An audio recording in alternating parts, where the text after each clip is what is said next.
Hello बच्चों, मैं दिलीप आप सभी का साइंस क्लासेस पर ढेर सारा स्वागत करता हूं और उम्मीद करता हूं कि आप सभी की पढ़ाई बहुत अच्छी चल रही होगी ना। और बच्चों, आज हमारा टॉपिक है विद्युत द्विध्रुव के कारण निरक्षीय स्थिति में विद्युत क्षेत्र की तीव्रता। और लास्ट क्लास में हम लोगों ने अच्छी स्थिति में विद्युत क्षेत्र की तीव्रता को बहुत अच्छे तरीके से कंप्लीट कर लिया था। आज हमारा क्या पढ़ना है कि निरक्षीय स्थिति में विद्युत क्षेत्र की तीव्रता। ये अपना क्या है, डायग्राम है। इसकी सहायता से हम लोग पूरा अच्छे से अपना डेरिवेशन करने वाले हैं। तो पहले इसको अच्छे से समझ लेते हैं कि यह डेरिवेशन या फिर डायग्राम कैसे बना हुआ है, ठीक है ना। तुमको पता होना चाहिए कि विद्युत द्विध्रुव के कारण, मतलब विद्युत द्विध्रुव के कारण है। तो विद्युत द्विध्रुव क्या होता है कि जब क्या करते हैं कि विपरीत प्रकृति के आवेश यानी कि प्लस क्यू और एक माइनस क्यू को बहुत ज़्यादा पास मिला कर रखते हैं, तो जो बना निकाय होता है यही निकाय क्या कहलाता है, विद्युत द्विध्रुव कहलाता है। तो इस विद्युत द्विध्रुव के कारण कहाँ पर, निरक्षीय स्थिति में विद्युत क्षेत्र की तीव्रता। ये क्या बना हुआ, विद्युत द्विध्रुव बना हुआ है और इसका केंद्र क्या होता है, एक ये इसको हमने क्या मान लिया, इसको केंद्र मान लिया, ठीक है ना। तो ये विद्युत द्विध्रुव का क्या हो गया जाता है, केंद्र हो जाता है। अब ये कह रहा है कि निरक्षीय स्थिति में, निरक्षीय स्थिति होती क्या है कि इस एक ऐसा बिंदु हो जो क्या कर रहा हो, इस जो विद्युत द्विध्रुव को बीच से आधा आधा विभाजित कर रहा हो, बीच को क्या कर रहा हो, आधा आधा विभाजित कर रहा हो, और क्या हो, इस पर लंबवत आ रहा हो। कैसा हो, इस पर लंबवत हो। तो ये बिंदु क्या बन जाएगा आपका, निरक्ष, मतलब क्या बन जाएगा, निरक्षीय स्थिति बन जाएगी ये वाली। तो इस निरक्षीय स्थिति पर विद्युत क्षेत्र की तीव्रता पता करना है। अब निरक्षीय स्थिति होती क्या है कि एक ऐसा द्विध्रुव हो, द्विध्रुव को एक बिंदु ऐसा हो जो इन विद्युत द्विध्रुव को दो आधे आधे भागों में विभाजित कर रहा हो। तो ये बिंदु कहाँ वाला, ये इसके केंद्र पर होगा। और ये जो निरक्षीय स्थिति होगी कैसी होगी कि इस पर कैसी आ रही हो, लंबवत आ रही हो। कैसी आ रही हो, लंबवत आ रही हो। तो ये कौन सा बिंदु हो जाएगा, कौन सी स्थिति हो जाएगी, निरक्षीय स्थिति हो जाएगी। तो इस बिंदु पर हमको क्या करना है, विद्युत क्षेत्र की तीव्रता पता करना है। आप सबको पता है कि इस प्लस क्यू आवेश के कारण भी ये क्या करेगा, इस पर कुछ ना कुछ बल लगाएगा ना। और इस माइनस क्यू आवेश क्या करेगा, इस पर कुछ ना कुछ बल लगाएगा ना। तो हम लोग मानते हैं कि ये जो बिंदु P है कैसा होगा, धनात्मक होगा। तो ये जो धनात्मक होगा, तो ये जो धनात्मक होता है तो क्या करता है, इसको दूर करता है। क्या करता है, इसको इस दिशा में क्या करेगा, दूर करेगा, ठीक है ना। तो इस पर विद्युत क्षेत्र की तीव्रता कैसे होगी, इसको दूर करेगी। विद्युत क्षेत्र की तीव्रता यहाँ पर कैसे होगी, बाहर की दिशा में होगी। किसके कारण, प्लस क्यू आवेश के कारण। प्लस क्यू आवेश के कारण इस बिंदु पर विद्युत क्षेत्र की तीव्रता किधर होगी, इस साइड में होगी। और कितनी होगी, ई प्लस क्यू होगी, ठीक है ना। अगर हम बात करें इस माइनस क्यू आवेश के कारण इस बिंदु पी पर विद्युत क्षेत्र की तीव्रता कैसे होगी, तो ये क्या करता है, इस बिंदु को अपनी इस जगह पे क्या करेगा, अपनी ओर लेकर आएगा। किस तरफ, अपनी ओर लेकर आएगा। तो इस पर क्या हो जाएगा, ई माइनस क्यू हो जाएगा, ई माइनस क्यू। इस पर विद्युत क्षेत्र की तीव्रता कितनी, ई माइनस क्यू है। और इस पर इस प्लस क्यू आवेश के कारण कितनी, ई प्लस क्यू है, ठीक है ना। और बच्चों इतनी बात हमको पता चल गया कि इस बिंदु P पर इस प्लस क्यू के कारण कितनी है और इस माइनस क्यू के कारण कितनी है। और हमको एक चीज़ पता होना चाहिए क्या, कि इस माइनस क्यू से इस बिंदु P तक की दूरी कितनी है और इस प्लस क्यू से इस बिंदु P तक की दूरी कितनी है। ये सारी चीज़ हमको पता होनी चाहिए ना। तो हम लोग क्या करते हैं, इस विद्युत द्विध्रुव के बीच की जो लंबाई होती है कितनी होती है, 2L होती है। कितनी लंबाई होती है, 2L होती है। अगर इस 2L की जो लंबाई है इसको अगर केंद्र से अगर विभाजित करें तो कितनी हो जाएगी, इस केंद्र से इस माइनस क्यू तक की दूरी कितनी होगी, L होगी। और इस केंद्र से प्लस क्यू की दूरी कितनी होगी, L होगी ना। इस जो 2L लिखा हो तो उसको LL भागों में बांट दिया गया है, ठीक है।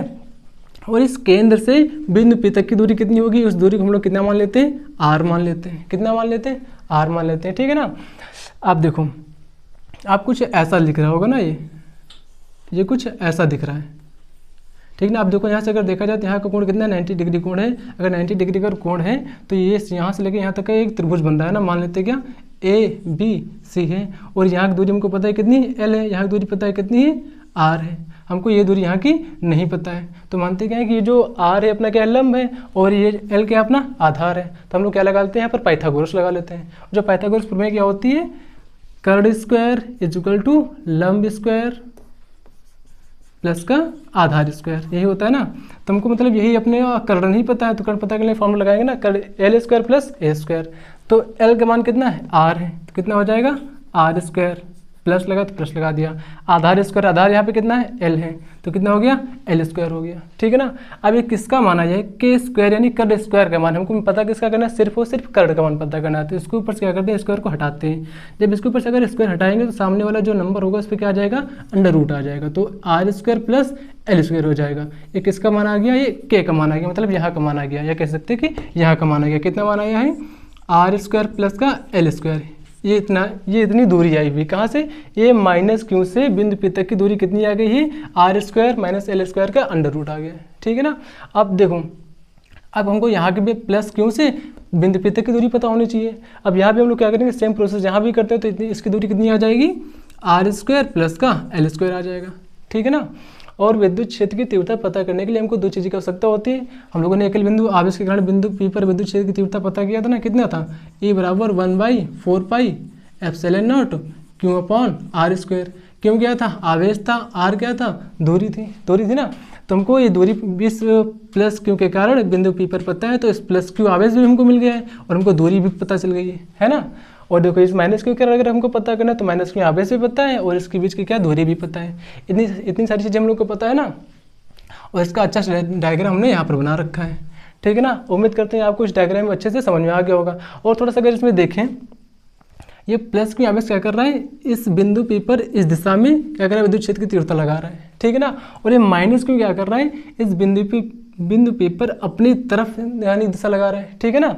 तो हम लोग को क्या करना चाहिए कि देखो इन दोनों की दिशाएं कैसी अलग अलग है, दिशा कैसी अलग अलग। जब अलग अलग दिशाएं हैं और एक ऐसे फॉर्म में सदिश फॉर्म में है ना, कैसे फॉर्म में, सदिश फॉर्म में है, तो हम लोग क्या करते हैं, इनको घटक रूप में चेंज कर लेते हैं। कैसे, घटक रूप में चेंज कर लेंगे। तो घटक रूप में अगर हम लोग जब चेंज कर लेंगे तो ये जो यहाँ पर जो कोण होगा, यहाँ पर जो ये कोण बनेगा, जो घटक को जो जब हम लोग घटक के रूप में चेंज करते हैं तो कोण की तरफ में जो सिस्टम होता है कैसा होता है, कॉस के रूप में। कैसा होता है, कॉस थीटा के रूप में होता है। कैसा होता है, कॉस थीटा के रूप में होता है। कॉस थीटा के रूप में होता है। आप ये देखो, हमने थीटा की तरफ देखा तो कितना हुआ, कॉस थीटा हुआ। अब थीटा के अगर विपरीत देखेंगे तो कितना होगा, साइन थीटा होगा। कितना होगा, साइन थीटा होगा। यहाँ देखो साफ साफ लिखा हुआ है ना। हम लोग थीटा के अंदर देख रहे हैं तो कितना हो रहा है, कॉस थीटा हो रहा है। और थीटा का अगर विपरीत देख रहे हो तो कितना आ रहा है, साइन थीटा आ रहा है। ये कक्षा 11 की बात है। अगर कक्षा 11 में आप लोगों ने सदिश वाला चैप्टर अच्छे से कर पढ़ा होगा तो यहाँ आपको अच्छे समझ में आ रहा होगा। ठीक है ना। फिलहाल अगर आपने नहीं पढ़ा तो कोई दिक्कत नहीं, फिलहाल यहाँ समझने वाली बात है। ठीक ना। तो समझना कि अगर थीटा के साइड में होगा तो कितना होगा, कॉस थीटा होगा। अगर थीटा के अपोजिट में होगा तो कितना होगा, साइन थीटा होगा। उसी तरह इस दिशा के अकॉर्डिंग अगर देखें तो इसके थीटा के साइड में कितना होगा, कॉस थीटा होगा। और थीटा के अपोजिट कितना होगा, साइन थीटा होगा। हो रहा है ना। इतनी बात के लिए तो यहाँ पे ध्यान रखना कि आप क्या देखते हैं कि जो कॉस थीटा कैसा हो गया, अब एक दिशा में आ गया। कैसे आ गया, एक दिशा में आ गया है। और देखते हैं कि साइन थीटा जो है वो कैसा हो गया, ये ऊपर की ओर जा रहा है, ये देखो यहाँ पे नीचे की ओर जा रहा है। यानी कि जो साइन थीटा की जो दिशा होगी कैसे होगी, बदल गई है। लेकिन जो कॉस थीटा की जो दिशा है कैसे होगी, एक तरफ हो गया है ना। इतनी चीज़ आपको समझ में आ गई। तो हम लोग आगे चलते हैं फिर।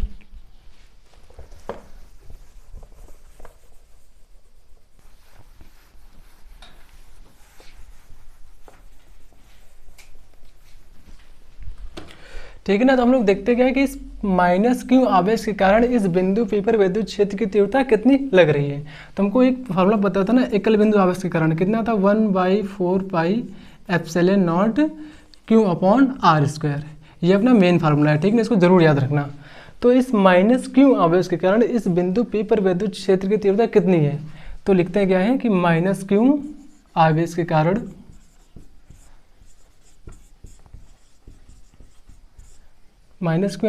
बिंदु P पर विद्युत क्षेत्र की तीव्रता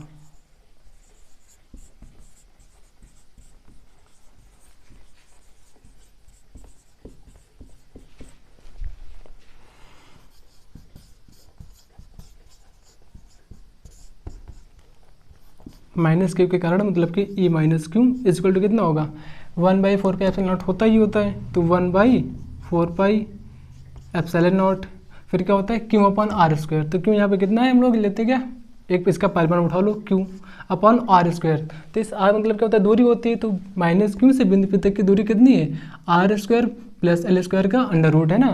तो अंडर रूट के अंदर कितना है, R square plus L square. अब इस यहाँ पे लगा क्या, स्क्वायर लगा है ना, तो हम लोग क्या करते हैं इसका होल स्क्वायर कर देते हैं, होल स्क्वायर हो जाएगा। जब होल स्क्वायर यहाँ पे लगा है ना, तो जो होल स्क्वायर से अंडर रूट क्या हो जाएगा, कैंसिल आउट हो जाएगा, मतलब कट जाएगा ना। जब ये स्क्वायर से रूट कट जाएगा तो कितना बचेगा, तो 1/4 pi epsilon naught Q upon R square plus L square, इतना बचा है। किसके है, E माइनस क्यू। ये निकल के आया है माइनस क्यू आवेश के कारण बिंदु P पर विद्युत क्षेत्र की तीव्रता। इसको समीकरण 1 मान लेते हैं। अब क्या करना है कि इसी प्रकार क्या करना है, प्लस क्यू आवेश के कारण भी क्या करना है, बिंदु P पर विद्युत क्षेत्र की तीव्रता पता करना है। तो लिखना क्या है, प्लस क्यू आवेश के कारण प्लस क्यू आवेश के कारण बिंदु P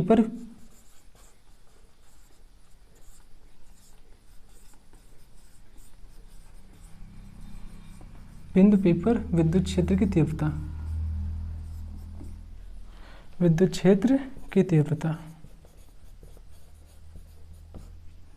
E प्लस क्यू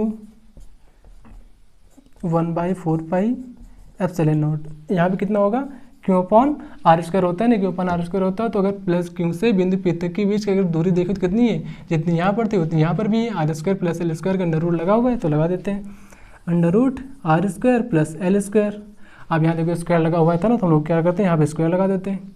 जब इसको लगाएंगे तो इस स्क्वायर से अंडर रूट कैंसिल आउट हो जाएगा, तो कितना बचेगा यहाँ पर, E plus Q is equal to 1/4 epsilon naught Q upon under root क्या हो गया, स्क्वायर से कट गया तो कितना बचा, R square plus L square, R square plus L square इतना हो गया। इसको मान लेते हैं क्या, समीकरण 2।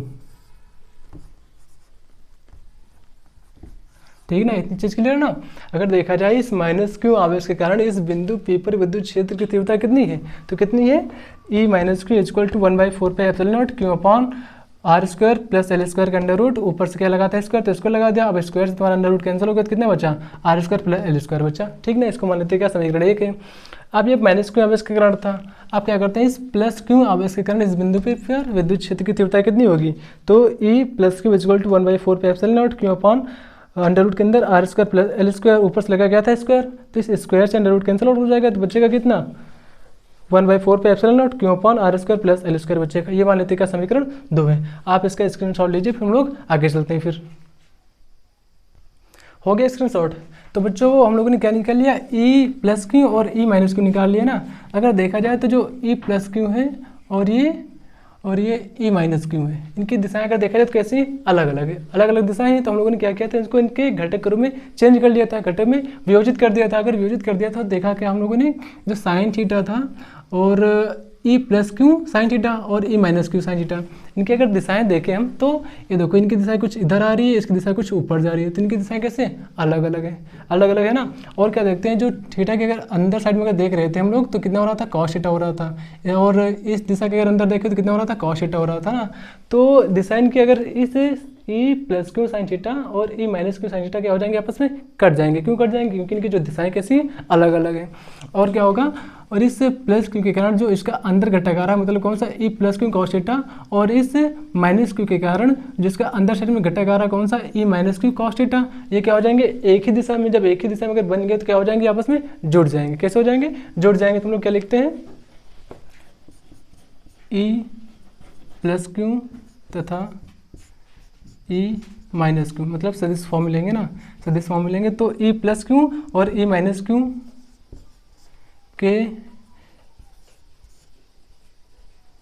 की दिशा भिन्न है तब इनको, तब हम लोग क्या करते हैं इनको, तब इनको घटक, तब इनको इनके घटक में, इनको इनके घटक में वियोजित कर लेते हैं, वियोजित कर लेते हैं।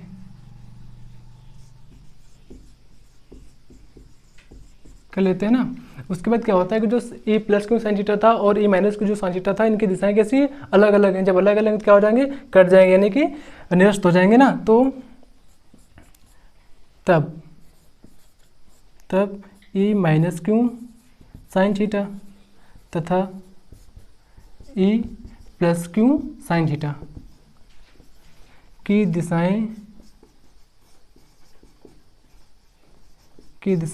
भिन्न होने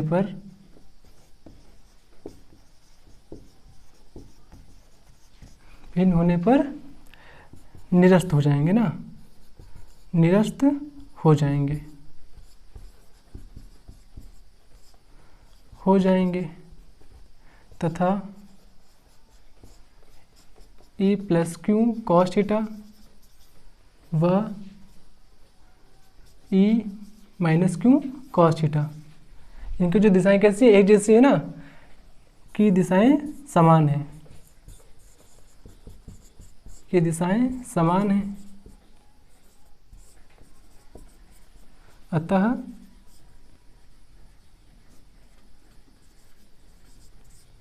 जुड़ जाएंगे,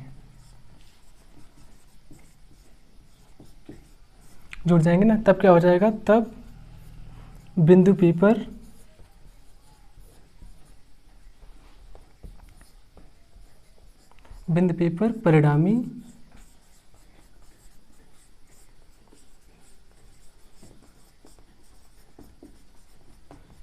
परिणामी विद्युत क्षेत्र की तीव्रता, तब परिणामी विद्युत क्षेत्र की तीव्रता तुम्हारी कितनी होगी, E बराबर कितना हो जाएगा, E plus Q cos theta plus E minus Q cos theta, इतना हो जाएगा। विद्युत क्षेत्र की तीव्रता कितनी हो जाएगी, E plus Q cos theta और E minus Q cos theta, जो तुम्हारे साइन थीटा थे, E minus Q sine theta और E plus Q sine theta, ये आपस में क्या हो जाएंगे, कैंसिल हो जाएंगे, क्यों, इनकी दिशाएं कैसी अलग अलग है।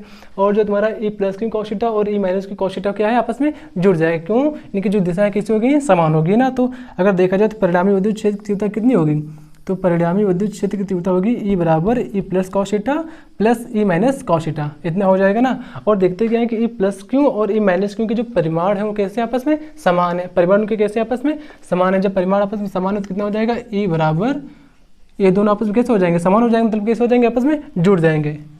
2E कॉस थीटा, बड़े आराम से इसको लिखा जा सकता है ना, अगर चाहे तुम लोग, क्योंकि देखो अगर देखा जाए तो E प्लस क्यू का मान इतना ही और E माइनस क्यू का जो मान कैसा आपस में एक जैसा है, चाहे तो हम E प्लस क्यू उठाएं चाहे तो E माइनस क्यू उठाएं, कोई सा भी उठा सकते हैं ना, क्योंकि दोनों का मान कैसा है, समान है। तो अगर चाहे तो हम E प्लस क्यू लिखें और चाहे तो E माइनस क्यू लिखें, कोई दिक्कत नहीं ना। तो ये क्या होगी, विद्युत क्षेत्र की तीव्रता हो जाती है ना। तो अगर हम लोग इसका स्क्रीनशॉट लीजिए, फिर थोड़ा सा आगे चलते हैं, हो गया ना। तो आप मान लिखते हैं ना सबका, E इज इक्वल टू 2 लिखा रहने दो, E प्लस क्यू, अगर E प्लस की अगर वैल्यू देखो कितना है, 1/4 epsilon naught Q upon R square plus L square ना, तो 1/4 pi epsilon naught Q upon R square plus L square, इतना हो गया ना। E प्लस क्यू की वैल्यू होगी, बचा कौन, कॉस थीटा।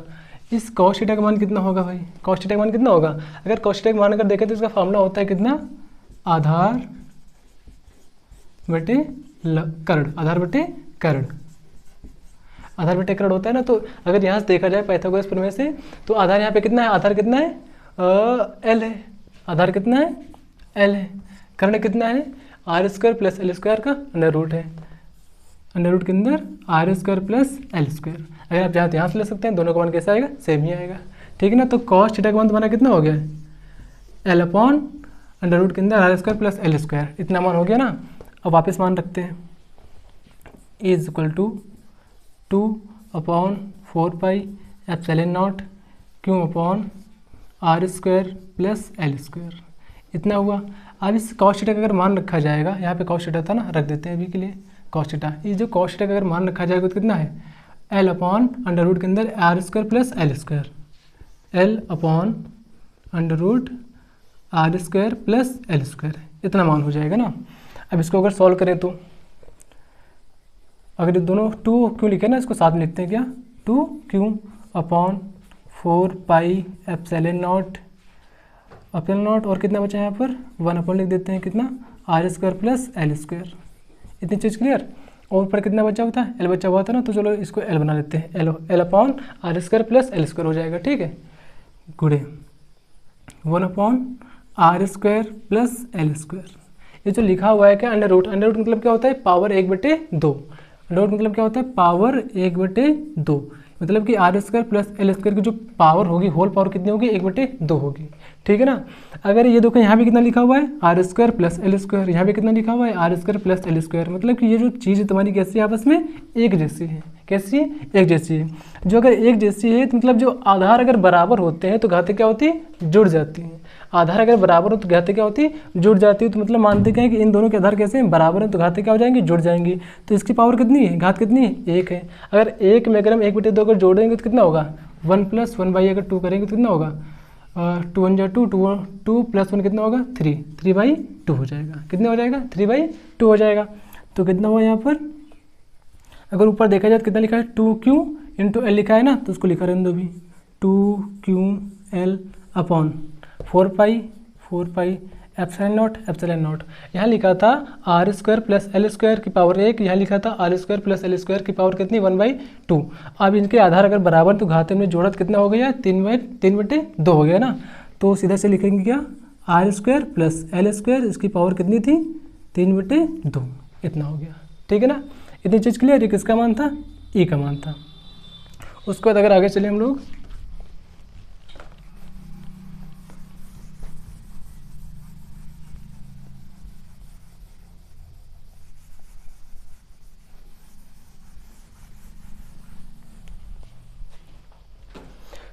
ये जो लिखा है 2QL जो लिखा हुआ है, अगर इसको अच्छे से अगर लिखा जाए तो कैसा लिखा हुआ है, E = 2L इंटू क्यू लिख सकते हैं ना इसको, जो 2L इंटू क्यू लिख सकते हैं, तो 2L इंटू क्यू लिख दिया। क्यों, क्योंकि जो आपस में कैसे गुणे में है ना, तो यहाँ भी देखो आपस में कैसे गुणे में है, तो लिखें। तो नीचे कितना बचा है 4 पाई एप्सिलॉन नॉट और कितना है R square plus L square, R square plus L square की जो पावर कितनी है 3/2 है। इतनी चीज़ क्लियर है। जो ऊपर लिखा है 2L इंटू क्यू, ये आपका क्या होता है विद्युत द्विध्रुव आघूर्ण, आपने पढ़ा था ना लास्ट क्लास में। ये P = कितना होता है 2L इंटू क्यू होता था ना, ये हो गया P = 2L इंटू क्यू। तो यहाँ लिखा है 2L इंटू क्यू लिखा, तो इसकी जगह क्या लिखेंगे हम लोग P मतलब क्या होता है विद्युत द्विध्रुव आघूर्ण होता है। ठीक है ना, तो 4 pi epsilon naught R square plus L square की पावर कितनी है 3/2, ये ई का मान हुआ। अब हम लोग यहाँ पे शर्त होती है कि जो एल हो, जो एल है कैसा हो, बहुत ज़्यादा छोटा होना चाहिए। किससे बहुत ज़्यादा छोटा होना चाहिए, इस आर से। जो एल हो इस आर से बहुत ज़्यादा छोटा होना चाहिए। यदि ये जो आपका एल है बहुत ज़्यादा कैसा होना चाहिए, छोटा होना चाहिए। किससे, आर से। अगर आर से बहुत ज़्यादा अगर छोटा होगा मतलब कि ये खत्म हो जाएगा, नेगेटिव हो जाएगा, नाम मात्र का। ठीक है, इसको हम लोग एल को यहाँ से हटा सकते हैं बड़े आराम से। तो कितना बचा यहाँ से P/4 पाई एप्सिलॉन नॉट। अगर एल यहाँ से अगर खत्म हो जाएगा तो कितना बचा यहाँ पर आर स्क्वायर बचा, आर स्क्वायर बचा, लेकिन उसकी पावर तो बची रहेगी ना। पावर कितनी है 3/2 है। कितनी है 3/2 है। अब यहाँ पे एक कॉन्सेप्ट लगा है कि अगर पावर की भी अगर पावर हो, पावर की भी अगर क्या हो पावर हो, तो पावर का आपस में क्या हो जाता है गुणा हो जाता है। जैसे लिखा ना यहाँ पर आर स्क्वायर के ऊपर क्या लगा है 3/2, ये भी एक पावर है, तो पावर का आपस में क्या हो जाएगा गुणा हो जाएगा। तो 2 गुणे 3/2, इस 2 से 2 कट गया, कितना बचा 3 बचा। यहाँ पर कितना बचा 3 बचा है। तो कितना यहाँ पे लिखा है, अगर इसको अच्छे से लिखें 1/4 pi epsilon naught P upon कितना बचा यहाँ पर आर की पावर कितनी बची है 3 बची, आर की पावर 3 बची है। तो ये किसका मान हुआ, ई का मान हुआ। ये क्या है विद्युत क्षेत्र की तीव्रता। ये क्या आ गई पूरी की पूरी विद्युत क्षेत्र की तीव्रता आ गई कहाँ पर, इस बिंदु P पर। इस प्लस माइनस क्यू और इस प्लस क्यू आवेश दोनों को मिलाकर कितनी आई है 1/4 pi epsilon naught P upon R cube आया। ठीक है ना, ये कहाँ पर है, इसका जो माध्यम है, इसका जो माध्यम कैसा है वायु है। कैसा है, वायु या निर्वात है, वायु या फिर निर्वात है। इसका माध्यम कैसा है वायु अथवा निर्वात है। अगर हम लोग क्या करें कि इसका अगर माध्यम कैसा हो परावैद्युतांक माध्यम हो, अगर देखा जाए अगर माध्यम कैसा हो परावैद्युतांक वाला हो, परावैद्युतांक माध्यम कैसा हो परावैद्युतांक हो, तो क्या हो जाएगा यहाँ पर सिर्फ के ऐड हो जाएगा। कितना के ऐड हो जाएगा यहाँ पर E = 1/4 पाई एप्सिलॉन नॉट और के ऐड हो जाएगा, माध्यम आ जाएगा ना परावैद्युतांक के। तो लास्ट में क्या लिखा है P upon R square, P upon R cube है। ये आ गया क्या विद्युत क्षेत्र की तीव्रता। किसके कारण, एक विद्युत द्विध्रुव के कारण निरक्षीय स्थिति में विद्युत क्षेत्र की तीव्रता, जो कि आपके लिए बहुत ज़्यादा इंपॉर्टेंट है। ठीक है ना, इसका अगर मात्रक अगर देखा जाए तो कितना है, मात्रक अगर देखा जाए न्यूटन पर कूलाम, न्यूटन पर कूलाम होता है इसका मतलब। ठीक ना, उम्मीद करते हैं आपको बहुत अच्छे से समझ में आ गया होगा। अगर आपको कोई समस्या है, कहीं भी अगर समझ में नहीं आया है तो कमेंट जरूर कर दीजिएगा ना। तो हम लोग मिलते हैं अब अगली वीडियो में।